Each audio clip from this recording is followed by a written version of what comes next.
I'm Jay Moran. I'm Bridget Jaipal Valenza. I'm Thomas O'Neill White. I'm Angela Preston. We need to get together and let our voices be heard. This is What's Next, a dedicated hour to have important conversations about the issues facing the marginalized and underrepresented communities of Western New York and Southern Ontario.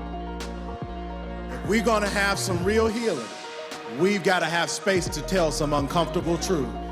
What's Next continues our mission to discuss race, Equity, And the common concerns of Buffalo's East Side and beyond.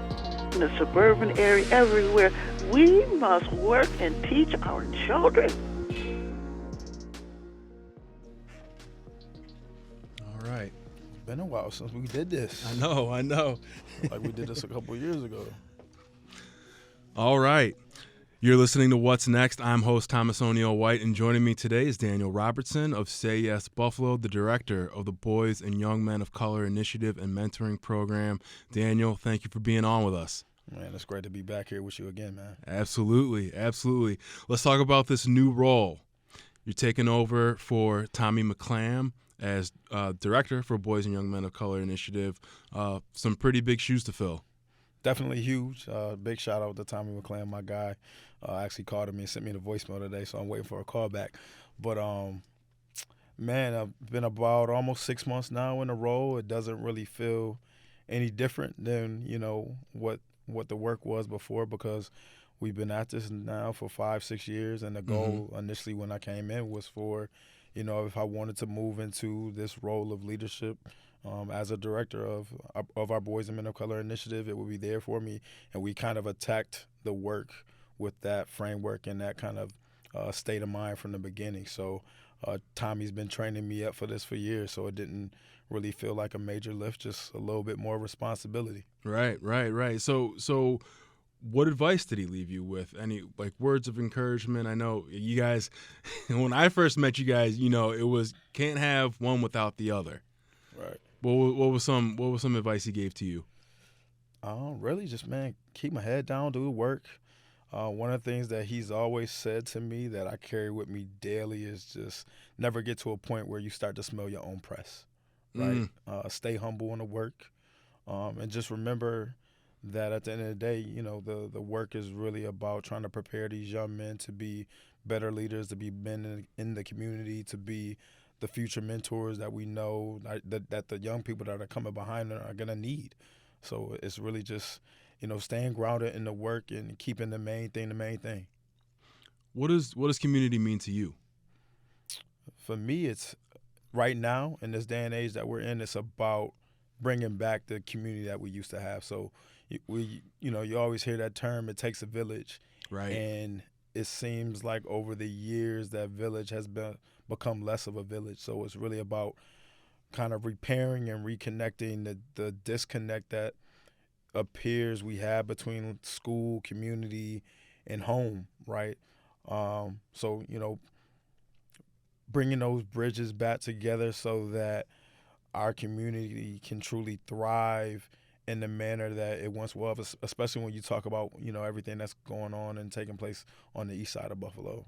Right. Why do you think the disconnect exists right now, or has existed for some years? I would say just shift in the landscape of just, you take what happened to us a couple of years when we were kind of just forced to pause and slow down because of COVID. Right. And then coming out of that, and even during COVID, you had some of the racial uprisings and just some of the systemic barriers that we've continued to try to overcome over the years. Just the busyness that we have in people's lives, parents working 2 or 3 jobs, schools being forced to try to do a lot more than what they've done in years past. We need, more parents being involved in the schools. That buy-in both ways, accountability on parents and the school system, but also community as well. There are opportunities for different sectors to get involved, and we got to continue to push the envelope and make sure that those people do their part. We all have a role to play, and it's important that we just get back to that point and understanding that. That's certainly like a Tommyism, because I remember the first conversation I had, he talked about, well, the city and the area is too siloed. Everybody wants the same thing, it seems, but there's people over here, and there's people over here, and there's people over here, and they're not talking to each other. Right. Is that something that you look to bridging those gaps a little bit? Definitely. I think the role that I play and also just Say Yes is a nonprofit that's been doing a lot of positive and influential, impactful work over just the short 11, almost 12 years that we've been in community is being that connector, that bridge builder, that organization that is really willing and able to go out and work with different individuals and organizations and partner to ensure that parents and students and our district are getting some of the things that we know that they need. So we definitely play a huge role in that. I see myself as, especially now in this role, as someone that's trying to kind of bridge the gap between the OGs and our younger, population of young men that we're working with. It's funny because, I always see Tommy as the OG, and now the young men are kind of looking at me as the OG, and I'm like, I'm not even 40 yet. Like, wait a minute. Like, I'm still unking big bro. Like, don't give me the Tommy title yet, man. So just really trying to be that connector and be a example that young men can follow, but don't aim to be like Mr. Daniel. Go beyond, Mr. Daniel. So. But 40's around the corner for you, though, right? Man, we're not going to talk about how close 40 is or may not be, all right? I'm coming up on 41, so. No, it's a beautiful time, though, right? Yeah, it is. It is. What has changed or what has grown over the years for breaking barriers for boys and young men of color? Man, it's been 6 years, right? So right.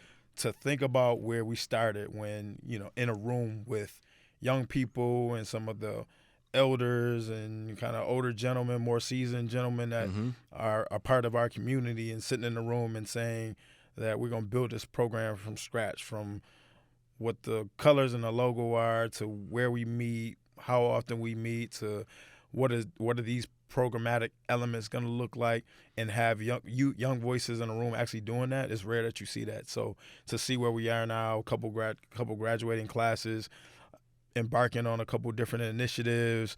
We have the Breaking Barriers Youth Sport Management Leadership Academy that has kicked off with our program supervisor / manager, Jamie and Uti, who's doing a phenomenal job leading that work, where we start to teach young men about the other side of sports, right? So often our young men are so focused on, I'm going to the NBA. Right. I'm going to the NFL. And you never want to be a dream killer, right? You want young men to have these aspirations, but we also want them to be realistic at the same time. Mm-hmm. If you're not up 4:30, 5:30 in the morning, and you have a coach or a trainer that you're working with day in and day out, and you're putting the right things in your body, and you understand the level of energy and the grind that it takes to actually elevate to that level, right? Mm-hmm.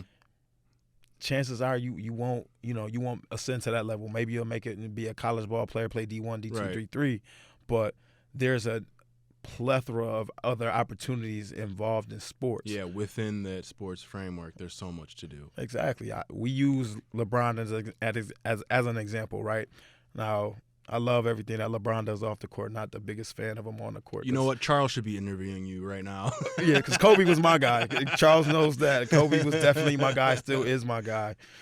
But LeBron is a perfect example of, you look at everything he's doing off the basketball court, but for him to, he's on record, I spend $1 million a year on my body, right? But think about everything that goes into that.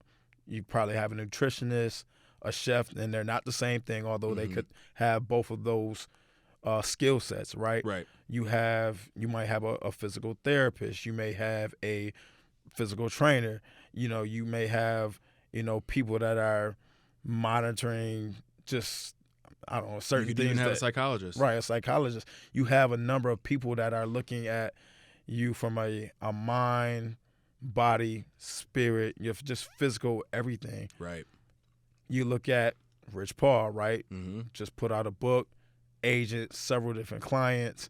These are not necessarily fields and careers that our young men think about when they think about sports, right? So we're trying to expose them to those different opportunities and also encourage them to go into coaching and becoming referees, because those are opportunities in sports, right? So I love the referee part, because one of the things with Kobe is that he would, study the refs. Yes. He would study the rule book. Mm-hmm. So he's like, if I see a ref is positioned over here, I know I could get away with a tug on a jersey over here. So as an athlete, it's to your advantage to kind of learn the tricks of the trades of being a referee, because it can help you in your game. Kobe showed us that.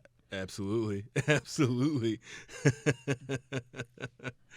Are you doing things differently now that you are in this position? You said, yeah, I got a little more, leadership. I got a little more on my plate. Are you doing things a little different from what Tommy did, or are you still kind of growing into the position? I think it's a little bit of both. I think there's growth within myself, and just understanding that there's a different level of responsibility that I now have, as well as maybe not so much different, but putting my own kind of twist and my own energy staple on it, Mm-hmm. right? Because the goal is it was handed off to me, right? Yeah. And the goal there is always to take it from where it was to another level, right? So I think, with different individuals, different skill sets, different backgrounds, some different passions, naturally you have some differences from what it was to, what you're aspiring it to be. And I think Tommy would be the first one to say that, I want you to take it and run with it and, take it to a level that I couldn't. And I think he empowered me to do that. So There's one thing he does, it's empower people. definitely. So talk to me about fostering leadership qualities in these young men. Every time I see these guys, it's like, wow, they're smart, they're funny, they're well-read, they're kids, but they've got such good heads on their shoulders. I'm always impressed by that. Talk to me about bringing leadership qualities to these young men. I think about that at the end of the day, when you look at just some of the young men that I know you've had a chance to kind of sit down with and talk to, the Dorian Withrows, who's now, I think Dorian's he might be working on his third book. I know he has 2 out there, right? Uh-huh. For him to go from a point where in school, working, now writing books. You got Malik Stubbs, who I've worked with over a number of years, from when he was, I think, an intern over at City Hall, and he interned with us, myself and Tommy, around the time that we were starting to get Breaking Berries off the ground, to him being so involved and wrapped up in community and caring so much about it, to Jamie, who's come up through the Leadership Council and now is, essentially helping to run our BMOC initiative, right? You see these just natural progressions, and that's what you want to see in young men, is that them applying some of the concepts and skills that they've learned, especially when you talk about fostering community and being so entrenched and involved, but them doing it in their own way, them finding their own niche to contribute as a positive individual human being in society. Right, and I think also the accountability within the group. Everyone is accountable for each other. Somebody talks out of turn. No. We're going to let this person who was speaking continue to speak. You can speak next. Stuff like that. I'm always impressed by that. Yeah, you try to build these certain skill sets into young men, and everything doesn't click right away, right? You may, pour into a young man for years, and you're just waiting for the light bulb to go on. But a couple years down the line, you may cross paths, and it's like, okay, all right, you said something to me. It made me think about, something I tried to pour into you before, and now because of what you just said to me, I know somewhere something clicked. Yeah. Right. And when you start to see that, you start to see the light bulbs go on. That's, that's what it's all about for me. I think the key here is when you start to see young men that have gone through the program and now they become the mentors in community. That's Right. when you know it worked, right? Because at the end of the day, that's really what we're trying to do. Like, we want you to learn some stuff, right? We want you to be successful, find your passion and your purpose in life. But when it comes full circle and now you're doing what someone else did for you, that's what it's about. I think when we first met, I was working on a story about changing the narrative around perceptions of young black and brown men. But given the allure of what they see on TV or through social media, just these negative stereotypes, is it challenging at times to keep them focused on what they're doing, on their tasks? I would say extremely. When you think about it, for me, when I look at this work, it's about touch points, right? How much impact can you have within those touch points? And I mean, the more touch points that you have with a person, the more influence that I think you can have. And our phones, laptops, just being able to have basically the world at your fingertips can be a huge detriment sometimes for young people, especially. They can get so absorbed in what they see on social media, whether it be Facebook, Instagram, TikTok, Snapchat, that it feels like you're constantly battling what they might be hearing in rap lyrics versus what they're seeing on the YouTubes and social media. So it's almost this always constant battle. So in a way, you have to find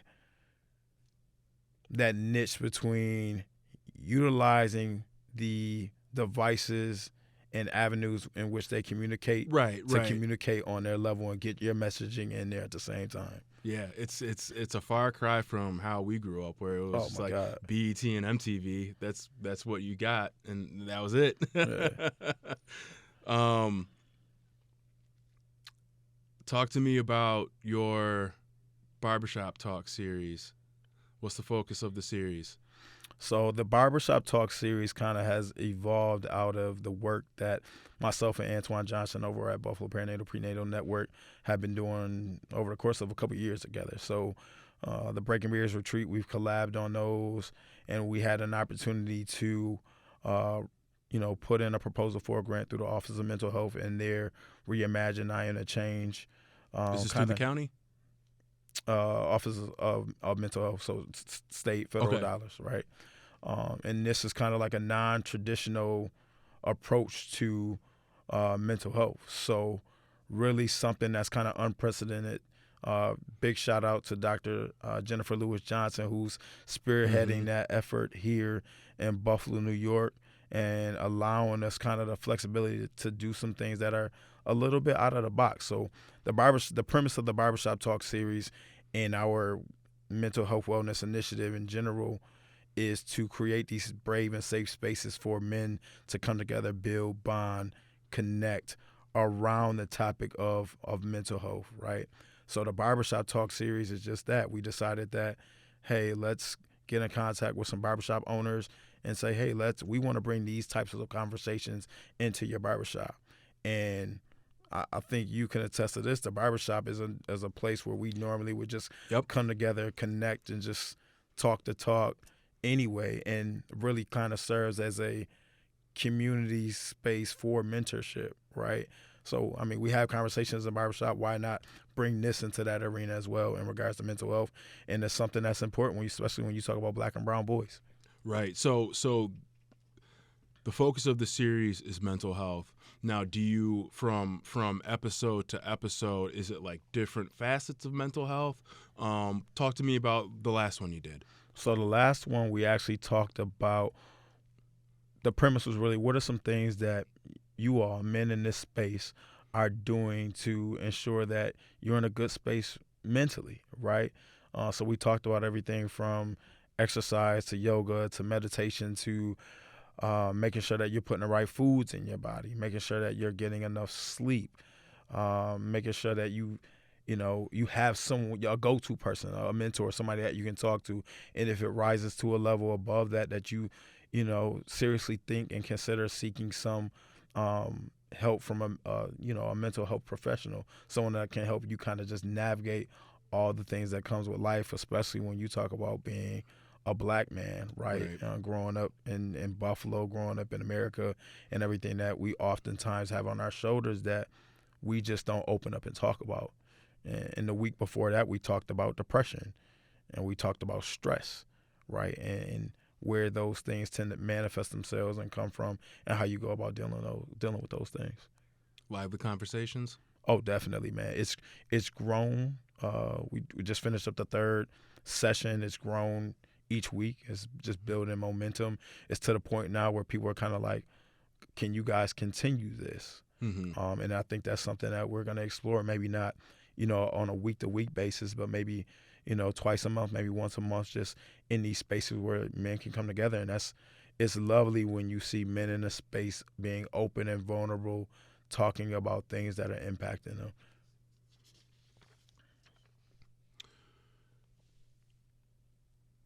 How did you talk, speaking of mental health, how did you talk to your guys following 514? A lot of tough conversations? Yeah, a little bit. I mean, it feels like it's still fresh in the minds of a lot of individuals. Mm-hmm. I have to speak for myself, with the Say Yes, our administrative office being, right down the street on Jefferson. Yep. Is, every time you ride by it, you think about it, right? So we definitely had conversations around it. One of the things that happened during that time is that some of our young men were actually being trained to be, through Erie County Restorative Justice Coalition, to be Healing Circle, Restorative Justice Circle trainers. So after 514, our young men started going out into the community and hosting circles so that people could talk about their feelings and reactions to 514. And I think through that, it helped them, because while doing that, in the midst of that, they're helping others to kind of process their mm-hmm. emotions and just talk through a very tough time. And they were taking that leadership role themselves? All right. Yep.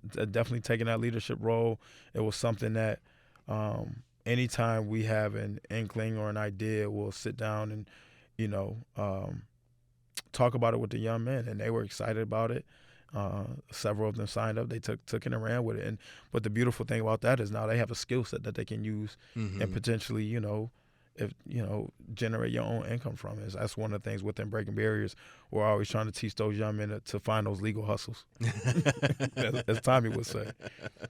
And they were also featured on NBC? Yeah, featured on NBC. A couple months after that, when they came in to kind of do just check in on community and see how community has responded to that. So it was nice for those young men to be, recognized for the work that they've been doing and engaged in the community.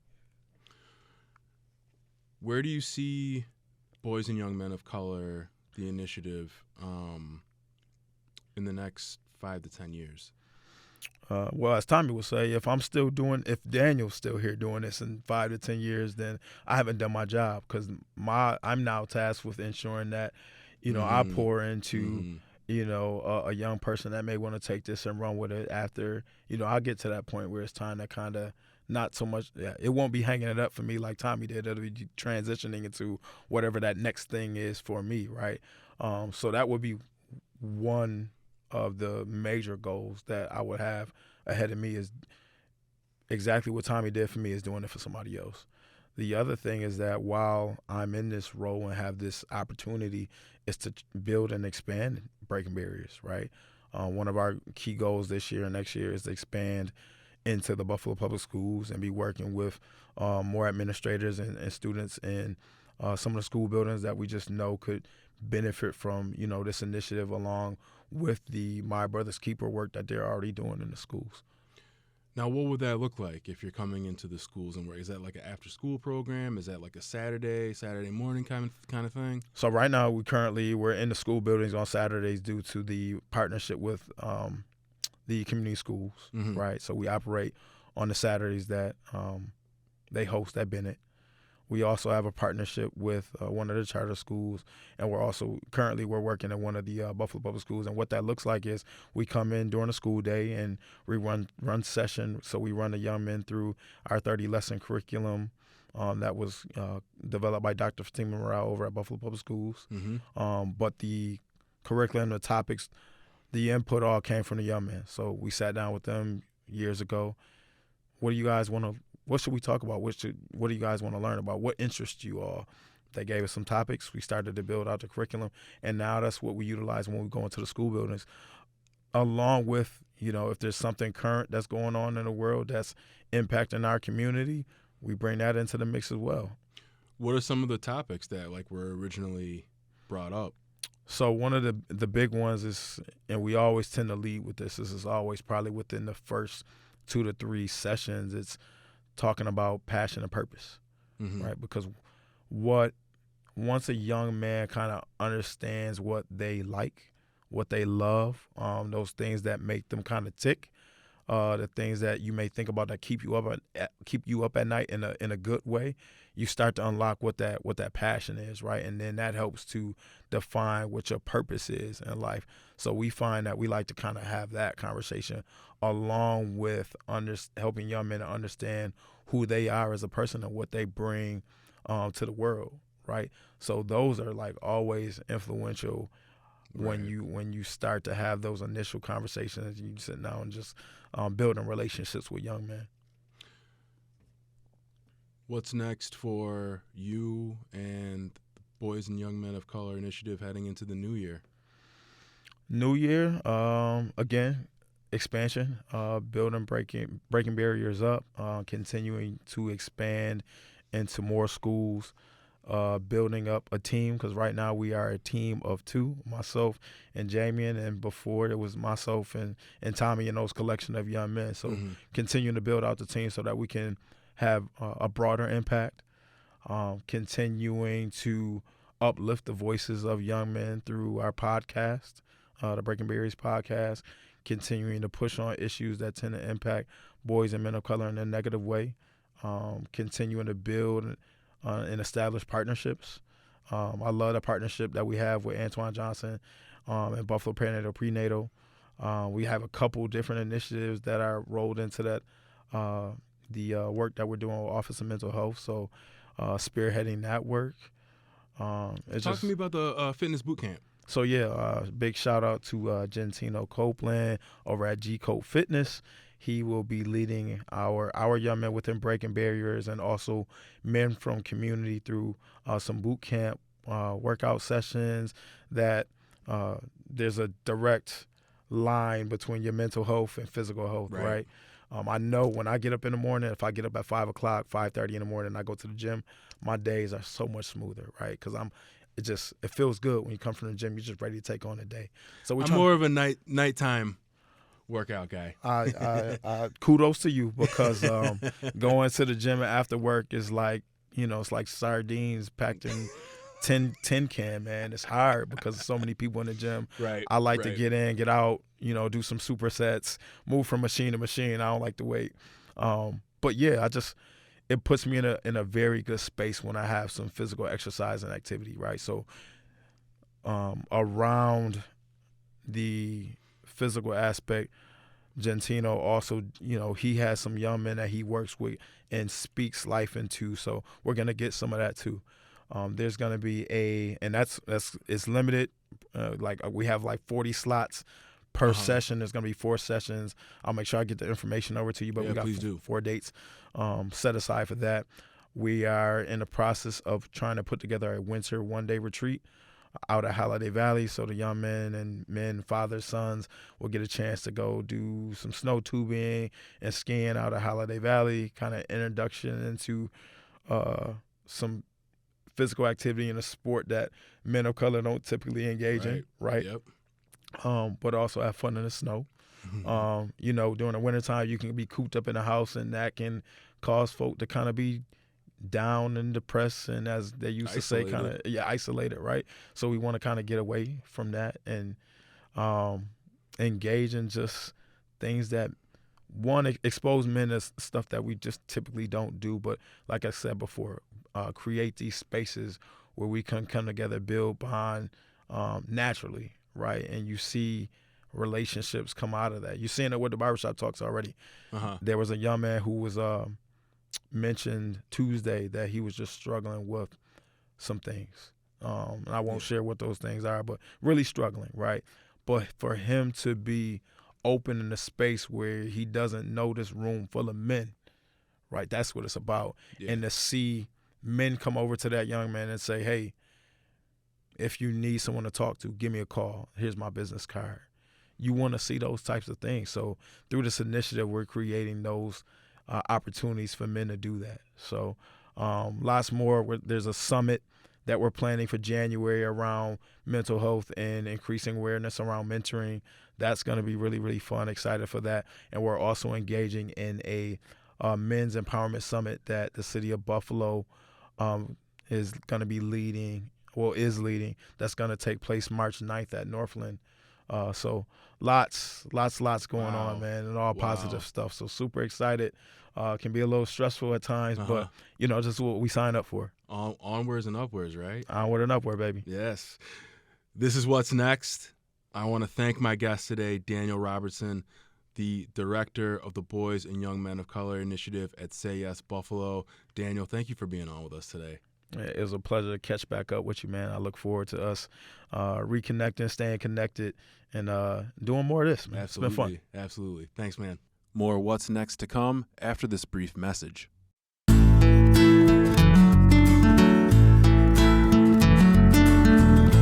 This is the Buffalo-Toronto Public Media History Bite, bringing you a peek into significant historical events for the week of December 11th through December 17th. I'm your host and program director, Tom Barrich. December 12th, 1943, saxophonist and jazz legend Grover Washington Jr. was born in Buffalo on this day. This is recent, but interesting to note that the first COVID vaccine in New York State happened in Buffalo on December 14th, 2020. One of the larger companies from the later 19th and early 20th centuries, the Larkin Soap Company, was incorporated in Buffalo on December 14th, 1892. Early on, the company was so successful that Frank Lloyd Wright designed their administration building in 1905. And elections are clearly in the news, especially with the upcoming year. And on December 15th, 1987, George H.W. Bush, who was vice president at the time, came through Western New York and delivered a campaign speech running for president. You've been listening to the WBFO History Bite. Discover more stories about Western New York's past on the Buffalo History Museum's website. Learn more at buffalohistory.org. For Buffalo-Toronto Public Media, I'm Tom Barrich.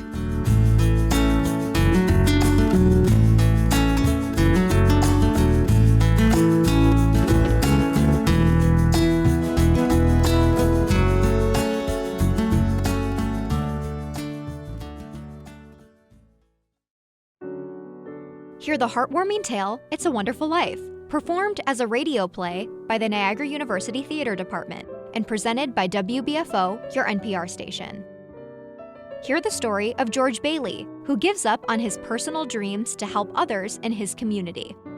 Listen to It's a Wonderful Life on WBFO on Friday, December 31st at 11 a.m. Birds, whether common or rare, delight me.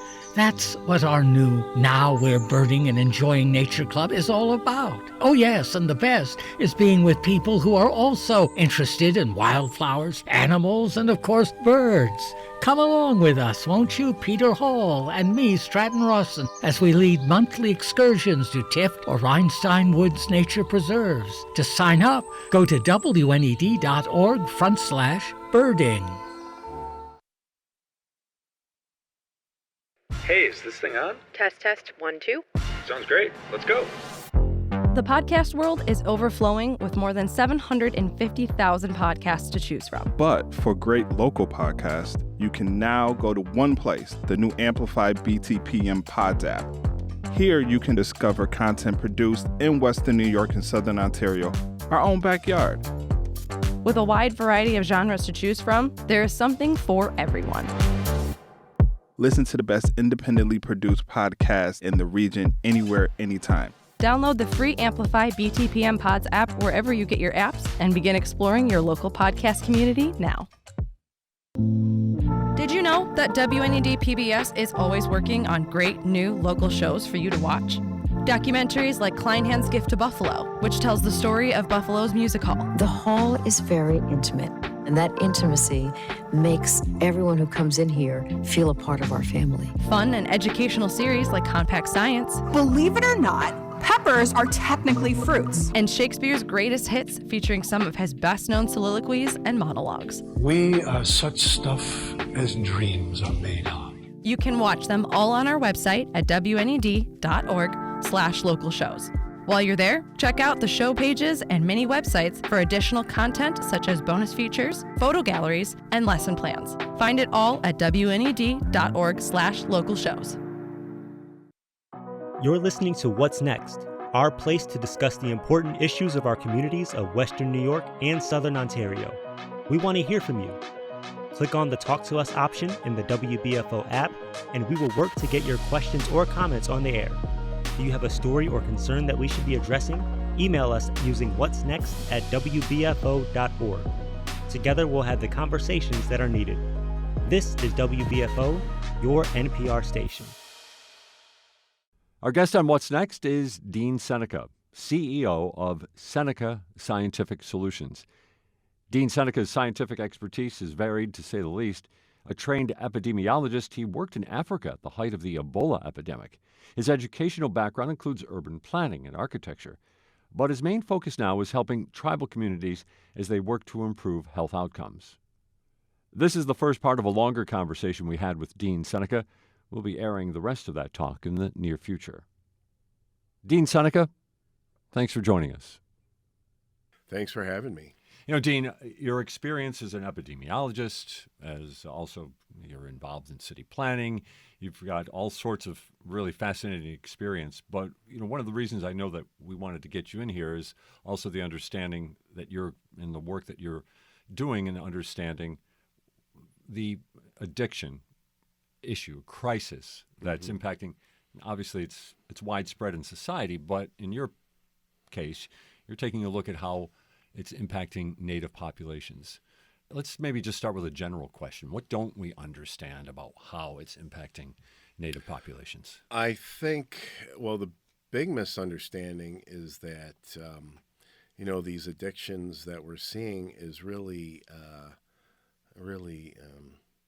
a reflection or a response to a term that is now being more accepted in the public health medical field, intergenerational trauma, So Native people have experienced a huge amount of trauma in the last, since contact, but we could say the last 300 years. Right.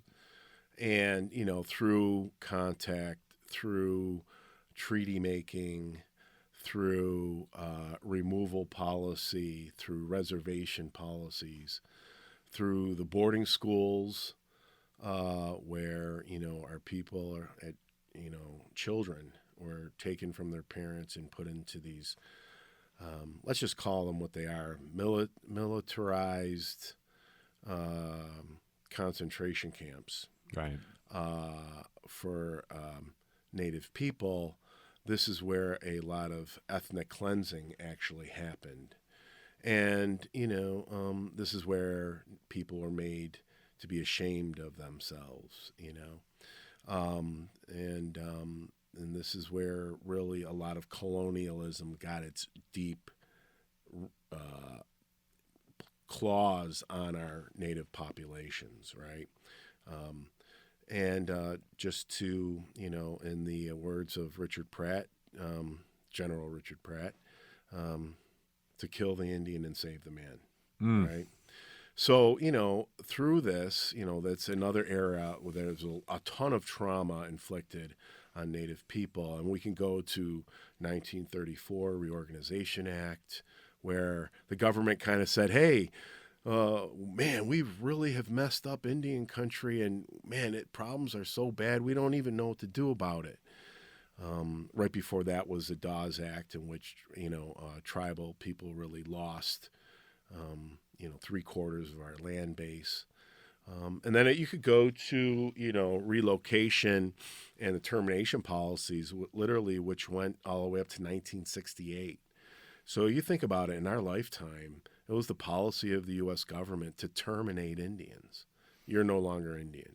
We're going to move you all to the urban centers, and we want you to be part of this great melting pot called the United States. And, a reminder to that point, Rome was an empire too. So, all of these different traumas that have impacted Native people have, put us into a situation where, we're very strong. We're very resilient, people. And we've survived all of this, but we've never healed from it. And because we've never healed from it, how do we act out? Well, we act out through coping. And coping is, addictions, right? And, in the past it was alcohol. There's no big secret that, the stigma around natives and alcohol, and that, we were not exposed to it, centuries like the Europeans have. And, I always thought that was a bunch of crap. But there's no secret now that there is a big alcohol problem in Indian country. And, and that's how we're acting out. But here's the thing, alcohol is a slow death, usually, right? Takes a very, very long time. But now people are acting out with much harder kinds of drugs, much, more severe death-killing kind of things that are not even experimental, right? And that's how it's impacting us. So because of all of these traumas, because we really haven't healed, and how do we cope? We cope through these really bad, nasty substances that keep us addicted and keep us numb, because we really haven't confronted a lot of these different traumas.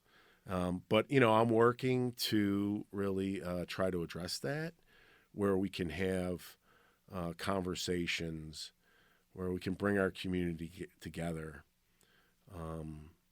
to help us heal. You and I were talking before we went on the air just about getting back. You just mentioned it, and I'm curious about that. You sense or see getting back to that idea that women, their role, children, the value of them. You're seeing that in Native communities? Yeah, I'm actually seeing a lot of that. I think this generation that's coming up, I don't know the names, X, Y, Z. Yeah, right. I don't know. But I know I'm not one of them. Yeah. I know, our generation, no, kind of hardcore. Our generation was really spirited in being tough and strong and being able to overcome that. Don't cry, And I think this generation is really seeing the importance of showing your feelings. It's okay to cry. It's okay if you're a man and you cry. I really do see a big change. And I attest, and I tell my students this all the time, that the world has really changed after George Floyd. I could, for 30 some odd years, I was preaching,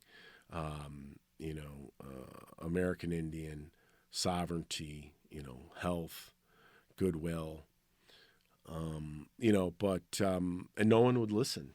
No one would listen. We never had a platform. We never had a voice. It was just always gone to the wayside. But I really do believe after George Floyd that the world has changed. Now we do have and I tell my students all the time, you have a platform. People are going to listen. Do what's right. Go and preach the good word.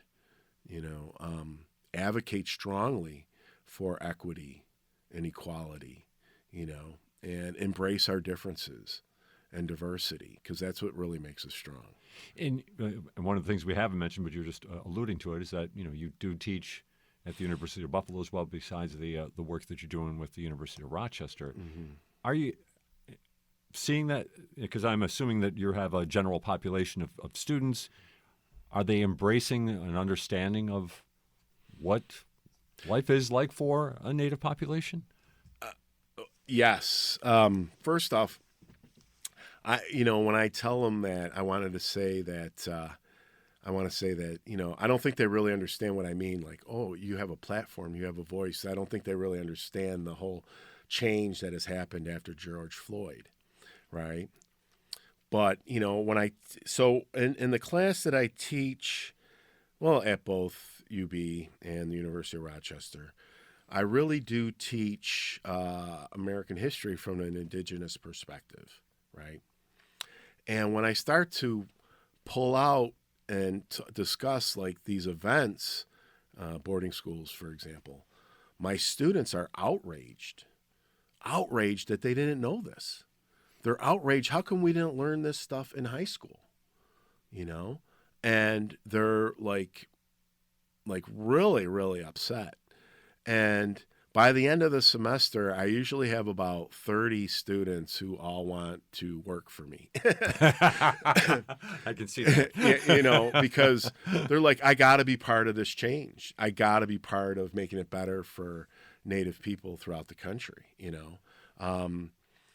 and it's great, Actually, I just hired one of my former students full-time that was in my field epidemiology class because, they're just so committed to want to make a difference. And I've hired some of my past students too, where I hired a student one time and I said, I really, when in the very beginning, I really can't pay anything. I can only pay like $10 an hour. And they're like, I'll take it, So, I just get them really, really fired up. And I just, I base everything on truth,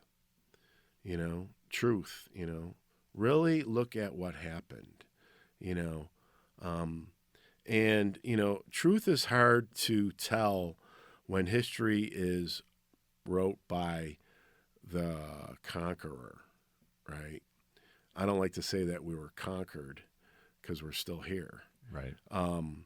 But I would say that they won the first battles.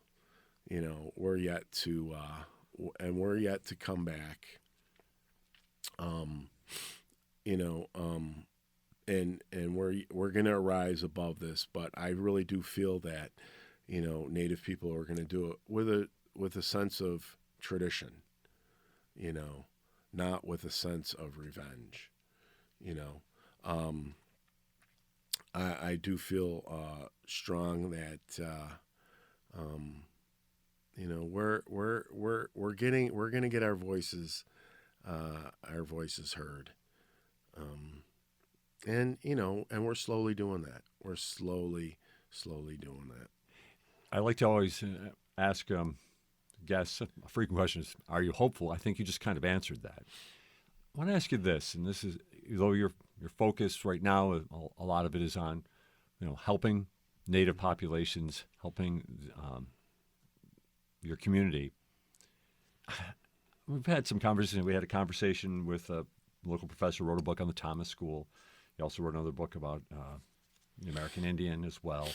And as he was talking about it, really, I thought, spoke very highly about the traditions that come from Natives. As you look at what's going on in the United States, and this is general, and we hear all the discourse, and it gets pretty nasty. Do you think that America, this society, could really benefit from understanding the lessons, the traditions of Native Americans, and then maybe that is what could be what could heal what's happening? You mean this great experiment called the United States? And where it is right now today. As Joe Biden would say, this idea.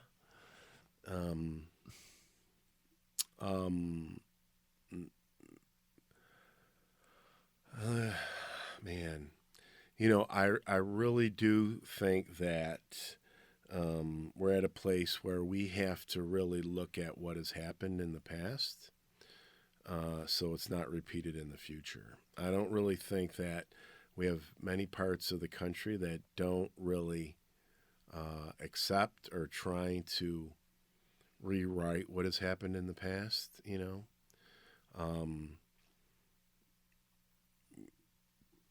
We had that group in the South. What was it?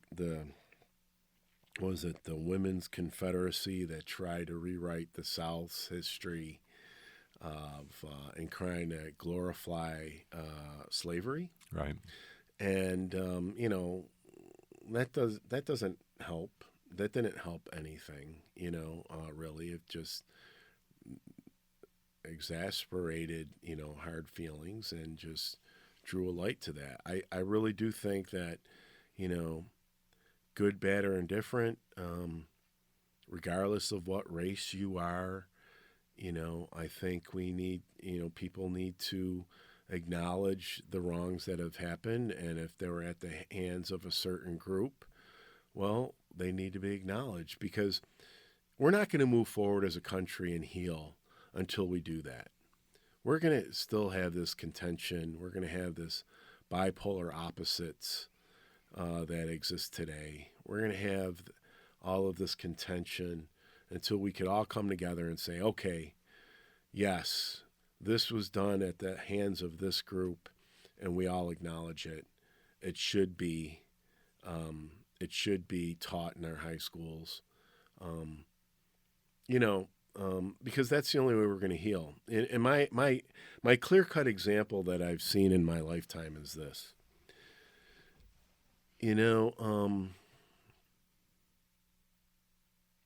When kids are, I don't want to get emotional, but I'm almost gonna. When kids are taught the real history, when kids are taught the differences among their racial ethnic groups at a very young age, when they're taught their differences between white, black, American Indian, Hispanic, Asian, when they're really, really taught, the history of why they're different, they grow up with a certain amount of acceptance, and they grow up embracing everybody's difference and understanding each other. When kids are not brought up with that, and they learn something at a different, very later in life, those differences are usually settled in the courtroom. Those differences are usually settled with policies that are separate but not equal. Right. Those differences are settled through executive orders that target one group over another. Those are usually which in turn people develop policies that exclude one group versus the greater good of everybody else. So we only have to benefit by teaching our young people to love, teaching our young people empathy, teaching our young people the differences, and that it's okay to be different. Character is much more important than the color of your skin. And when kids learn these differences at a young age, they embrace them for the better. And then it just alleviates a lot of headache and remorse that when people are not educated to these issues at a young age and they learn about them later in life, it usually results in policies that are anti-American, anti-social, and at the root of a lot of hate. Dean Seneca, I appreciate the conversation here today, and we didn't even get to talk about your work with Ebola in Africa, which I have to get into some other time too. But sure, we'll do that at another date. But I know we're out of time here. But I really do appreciate what you brought to the table today for us. No problem, and I'd love to be invited back. Consider it an open invitation. Okay, great, and we can set up another time to talk about indigeneity and health. I really appreciate that. Dean Seneca with us. His company is called Seneca Scientific Solutions Plus. He has been our guest today on What's Next, and this is What's Next on WBFO and WBFO HD1 Buffalo, WOLN Olean, and WUBJ Jamestown, your NPR station.